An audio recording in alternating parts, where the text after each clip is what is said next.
Hello, my friends. Welcome to ADA 24/7 Regulatory Bodies and SO channel. I'm your Madhavir and I'm here with a very requested session. जी हाँ दोस्तों, CBO का exam होने के बाद एक question जो सबके मन में आया, खासकर उन बच्चों के मन में जिनका थोड़ा सा अटेम्प्ट कम या ज़्यादा की तरफ है। अब कम या ज़्यादा तो कुछ नहीं होता, लेकिन एक क्वेश्चन तो जो बहुत ज़्यादा मैसेजेस मेरे पास आए वो थे, सर क्या एक सेफ अटेम्प्ट होगा। वैसे मैंने एक प्रीवियस वीडियो बनाई है अभी रिसेंटली, आपने शायद उसको चेकआउट भी किया हो, which is related to BOB vacancy, bank of Baroda vacancy, जिसमें मैंने थोड़ा सा जिक्र भी किया था। लेकिन चलिए आज थोड़ा सा डिटेल में बात कर लेते हैं। इसके अलावा और भी आपके मन में बहुत सारी क्वेरीज आ रही थी जिनको मैं यहाँ पे एड्रेस करने की कोशिश करूंगा। तो चलिए दोस्तों, without wasting any time let's get started. Start करने से पहले एक छोटी सी रिक्वेस्ट है कि अगर आप हमारे चैनल पे नए हो तो जल्दी से चैनल को सब्सक्राइब कर लो, वीडियो को लाइक कर दो, और ये रहा मेरे टेलीग्राम ग्रुप का QR कोड, इसको स्कैन करके ज्वाइन कर लो। वैसे मेरा SBI CBO एस्पिरेंट्स के लिए एक डेडिकेटेड अलग से टेलीग्राम ग्रुप भी है जिसका नाम है SBI CBO बाय वीर सर, आप उसको भी ज्वाइन कर सकते हो। ठीक है, चलिए दोस्तों, बाकी कोर्सेज की डिटेल में आपको एंड ऑफ द सेशन देता हूं। पहले कुछ general queries before talking about the safe attempt. ऐसे बहुत सारे मैसेजेस मेरे पास आ रहे थे, सर मेरा एस्से मैं सेव करना भूल गया, मेरा लेटर जो है वो टाइप मैंने कर रहा था, एग्जाम का टाइम ओवर हो गया, तो क्या मेरा एस्से कंसिडर होगा या क्या मेरा एस्से कंसिडर नहीं होगा, क्या मुझे मार्क्स मिलेंगे नहीं मिलेंगे। तो don't worry guys, first of all आपने जितना लिख दिया था, आप उसको चाहे सेव किया या नहीं किया, वो ऑटोमेटिकली सबमिट हो जाता है जितना आपने वहां पे टाइप किया होगा। ठीक है, तो आपने चाहे उसको सेव किया नहीं किया, आप एक क्वेश्चन से दूसरे क्वेश्चन पे मूव कर गए थे, डोंट वरी, वो ऑटोमेटिकली वहां पे ले लिया जाता है। ऐसा नहीं है कि अगर आपको वहां पे सेव नहीं किया तो गड़बड़ हो गई।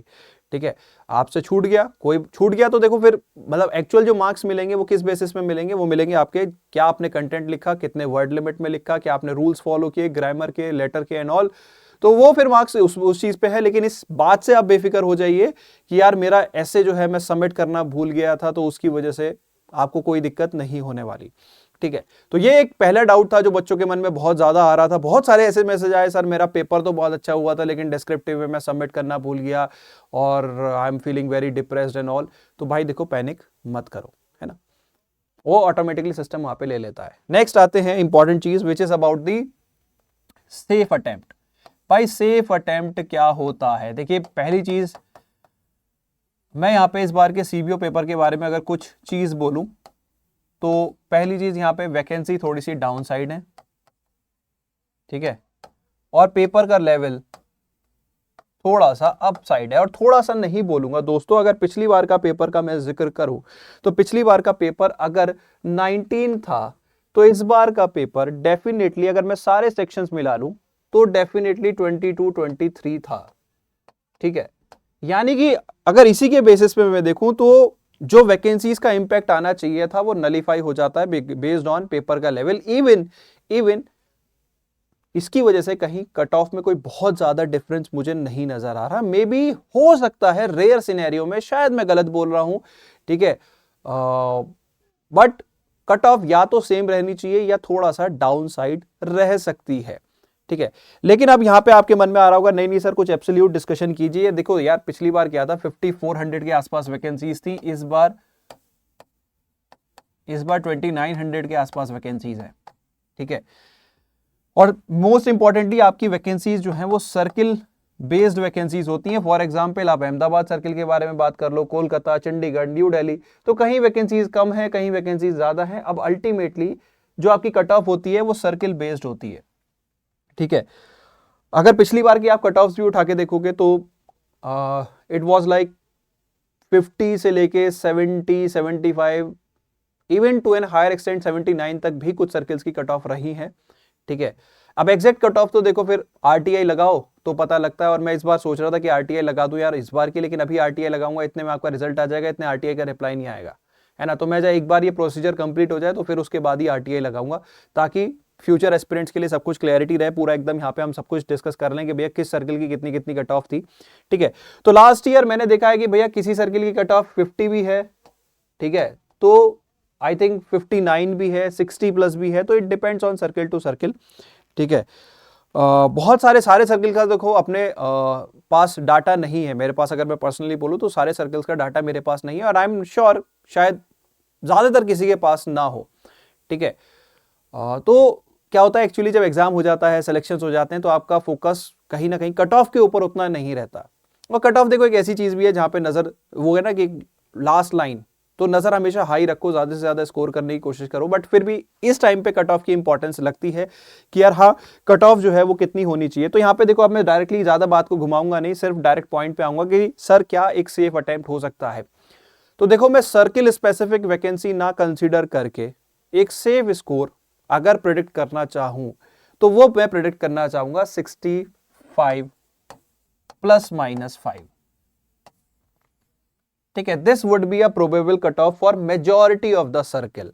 अब वो 70 तक भी जा सकती है, वो 60 तक भी जा सकती है, इवन लेस भी जा सकती है, मैं मना नहीं कर रहा। फॉर एग्जांपल नॉर्थ ईस्ट में 100 वैकेंसी है तो मे बी वहां पे थोड़ा लोअर साइड भी चली जाए, मे बी अप टू 50 तक। ठीक है, लेकिन अगर आपको लगता है कि आपने 60 65 प्लस क्वेश्चंस आपने किए हैं, अच्छे से किए हैं, ठीक है, तो डेफिनेटली आपको नेक्स्ट स्टेज के लिए तैयारी शुरू कर देनी चाहिए। ठीक है, इवन जैसे नॉर्थ ईस्ट सर्किल हो गया, उसका मुझे थोड़ा सा डाउन साइड लगने के चांसेस ज्यादा है। तो मैं ये नहीं कहूंगा कि यार जो 65 से कम वाले बच्चे हैं वो यहाँ पे होप छोड़ दें, या 60 से कम वाले बच्चे हैं वो यहाँ पे होप छोड़ दें। उनके लिए मैं यहाँ पे कहूंगा कि देखो, आप लोग के लिए एक और इंपॉर्टेंट वैकेंसी है बीओबी, आप उसकी तैयारी करते रहो। ठीक है, उसकी तैयारी आप करते रहो। अगर आप इंटरव्यू में जाते हो तो ऑटोमेटिकली इस एग्जाम की प्रिपरेशन से आपकी इंटरव्यू की तैयारी चल रही है, क्योंकि यार कुछ नहीं करना इंटरव्यू के लिए तैयार। इंटरव्यू के लिए क्या तैयार करना होता है? इंटरव्यू के देखिए 2 पार्ट होते हैं, एक होता है पर्सनल जिसको मैं बोलता हूं एचआर पार्ट, और एक होता है टेक पार्ट। आपका जो इंटरव्यू रहने वाला है ना, वो टेक पार्ट का ज्यादा रहने वाला है।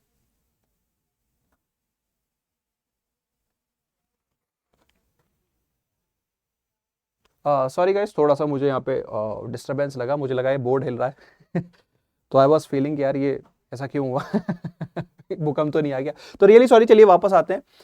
तो ये जो है ये एक टेक पार्ट यहाँ पे रहता है। ऐसा नहीं था, मैं कुछ भूल गया था, इट वाज लाइक ये बोर्ड वाज शेकिंग, तो आई थॉट कि something wrong is going on. चलिए, तो आपका जो एग्जाम वो मोर ओवर टेक पार्ट पे रहने वाला है, जहां पे आपकी बैंकिंग नॉलेज का टेस्ट होगा, प्लस आपकी जो प्रोफाइल होगी जिस पे आपने काम किया है उस प्रोफाइल का टेस्ट होगा भाई। उस प्रोफाइल का टेस्ट होगा कि आपने जो काम किया है उससे रिलेटेड कुछ प्रैक्टिकल क्वेश्चंस आपको देखने को मिल सकते हैं। आपकी current data, for example you are maintaining some CASA target और something, you are maintaining a पूरा कॉर्पोरेट क्लाइंट्स, तो कितने कॉर्पोरेट क्लाइंट्स का कितना अमाउंट आप हैंडल करते थे, what was your number, 12 crore, 11 crore, 20 crore, what ever that is. ठीक है, तो वो पूरा आपका जो पोर्टफोलियो है उससे रिलेटेड क्वेश्चंस आप एक्सपेक्ट कर सकते हैं। ठीक है, तो ये मतलब अगर मैं बात करूं सीबीओ का पेपर जो इंटरव्यू होता है मोर ओवर टेक पार्ट पे ही रहता है। कभी कभी पैनलिस्ट जो है एचआर पार्ट पे भी डिस्कशन करने लगते हैं। एचआर पार्ट के रिगार्डिंग मैं एक सेपरेट सेशन ले आऊंगा, वो कोई प्रिपरेशन का कोई डिफिकल्ट पार्ट नहीं है, एक ही सेशन से आपको कहीं ना कहीं एचआर पार्ट आंसर करने में बहुत ही ज्यादा हेल्प मिलेगी, ट्रस्ट मी। ठीक है, लेकिन mainly majority of the interview would be tech part. तो टेक को अच्छे से इंप्रूव करने की कोशिश कीजिए, और टेक के लिए कुछ नहीं करना, एक तो आपको अपना जो बैंकिंग नॉलेज पढ़ा था वो, और आपका जो वर्क प्रोफाइल रहा है उससे रिलेटेड आपको काम पता होना चाहिए, दैट्स इट। ठीक है, एचआर रिलेटेड तो सिर्फ आप अपना डिटेल्ड एप्लीकेशन फॉर्म जो है वो तैयार कर लीजिए, दैट्स इट। कौन सी सिटी, कहां से, बाकी इसके रिगार्डिंग भी मैं आपको एक सेशन कंडक्ट कर लेंगे जल्दी ही। ठीक है, तो यहां पे मेरा सजेशन रहा है, यही रहेगा दोस्तों, अगर आपका 65 प्लस अटेम्प्ट रहा है, कोई भी सर्किल हो, तो डेफिनेटली आपको प्रिपरेशन इंटरव्यू की करनी चाहिए। नहीं करना चाहते हो तो बैंक ऑफ बड़ौदा का जो रिक्रूटमेंट आया है लोकल बैंक ऑफिसर का, अगर वो आप एलिजिबल हो उसके लिए, तो उसकी तैयारी आपको करनी चाहिए। ठीक है, again it's a very good opportunity. बाकी कट ऑफ लोअर भी जा सकती है, ऐसा कुछ नहीं है कि मैंने यहाँ पे 65 बोल दिया तो क्या 50 नहीं। पिछली बार भी बहुत सारे सर्किल्स की वैकेंसी मतलब जो कट ऑफ थी वो लोअर साइड भी गई है दोस्तों। ठीक है, तो वो लोअर भी जा सकती है। मैं तो सिर्फ आपको एक सेफ अटेम्प्ट बोल रहा हूं, ऐसा नहीं है कि इसके ऊपर ही गारंटीड सिलेक्शन है, इसी पे गारंटीड सिलेक्शन है, या इसके नीचे गारंटीड सिलेक्शन नहीं है। The possibility could be any, the ball is in your court. अगर आप एक समझदार एस्पिरेंट होंगे तो इशारा काफी है कि आपको तैयारी करनी चाहिए। ठीक है, बाकी क्योंकि देखो मैं इसलिए भी कह रहा हूं क्योंकि बाई चांस इस बार ऊपर नीचे कुछ हुआ है तो नेक्स्ट साइकिल भी बहुत ही जल्दी स्टार्ट होगी, एंड नेक्स्ट साइकिल में भी अच्छी खासी वैकेंसीज आपको देखने को मिलेगी, ये बात फॉर श्योर है। एसबीआई का सीबीओ का रिक्रूटमेंट अब यहाँ पे रेगुलर रहता है, रहा भी है ओवर द ईयर्स, और ये मतलब कंटिन्यूसली चलता रहेगा with good number of vacancies. तो तैयारी से कॉम्प्रोमाइज मत करो, यही मेरा यहाँ पे सजेशन रहेगा। बाकी आ जाते हैं कोर्स डिटेल्स पे दोस्तों, कि अगर आपको हमारे किसी भी एग्जाम में हेल्प चाहिए दोस्तों तो अड्डा 24/7 is here for you. Interview guidance के रिगार्डिंग भी हमारा यहाँ पे डेडिकेटेड बैच है, आप चाहो तो चेकआउट कर सकते हो। SBA CBO का ये रहा हमारा इंटरव्यू बैच, ठीक है। This is our 1-to-1 mock session. इसमें आपको पर्सनैलिटी रिलेटेड क्लासेस भी मिलेंगी, आपको कंप्लीट गाइडेंस भी मिलेगी, hand holding and more over यहाँ पे सीनियर बैंकर्स के द्वारा यहाँ पे 1-to-1 मॉक सेशन भी मिलेगा, ठीक है। और ये जो इंटरव्यू बैच है वो आई थिंक हमारे स्टूडेंट्स के लिए, जो हमारे अपने स्टूडेंट्स हैं जिन्होंने फुल लाइव बैच बाय किया था, उसमें आई थिंक ये इंक्लूडेड था। एक बार प्लीज अपने कोर्स के ऑफरिंग आप एक बार चेक कर लीजिएगा, ठीक है। क्रैश कोर्स का ये पार्ट नहीं था, बट जो लाइव कोर्स था उसका ये फुल पार्ट था, तो प्लीज एक बार जरूर इसको चेक कर लीजिएगा, ठीक है। बाकी बच्चे अगर वो चाहते हैं जो हमारे कोर्स का पार्ट नहीं था, वो अगर हमारे साथ जुड़ना चाहते हैं फॉर इंटरव्यू गाइडेंस, वो यहाँ पे हमारे साथ जुड़ सकते हैं, ठीक है। बाकी अगर आपको BOB की तैयारी करनी है दोस्तों, तो BOB के लिए भी हमारा यहाँ पे डेडिकेटेड बैच है। Here it is, the batch is live plus recorded, ठीक है। This is a live plus recorded batch जिसमें आपको ऑलरेडी ऑलमोस्ट सारा अपडेटेड कंटेंट आपको यहाँ पे मिलेगा। बाकी जो भी अपडेट्स आएंगे एग्जाम रिलेटेड वो आपको लाइव एनवायरनमेंट में लाइव प्लस डाउट क्लासेस के फॉर्म में आपको यहाँ पे कवर करा दिए जाएंगे। बाकी majority of the content would be in the recorded form, ताकि आप अपने स्पेसिफिक टाइम के हिसाब से तैयार कर सकें, ठीक है। और इन सभी में एनरोल करने के लिए दोस्तों आप कोड यूज कर सकते हो Y581, मैं आपकी स्क्रीन पे शो कर दूं, दिस इज द कोड, ठीक है। तो सेशन कर रहा हूं यही रैप अप। बाकी एक छोटी सी हेल्प मैं आप लोगों से जरूर चाहूंगा दोस्तों, कि आपका किस सर्किल से कितना अटेम्प्ट रहा है, प्लीज उसके बारे में इस वीडियो के कमेंट सेक्शन में जरूर बताओ। जितना ज्यादा रेस्पॉन्स होगा उतनी ही ज्यादा क्लैरिटी यहाँ पे निकल के आएगी। बाकी ठीक है यार, चिल रह सकते हो, कोई बड़ी बात नहीं है। 15 से 20 दिन के अंदर आपका रिजल्ट भी आ जाएगा, तो आप चाहो तो तब तक भी वेट कर सकते हो, ठीक है। तो thank you so much guys, wish you all the very best, see you in the class, bye bye.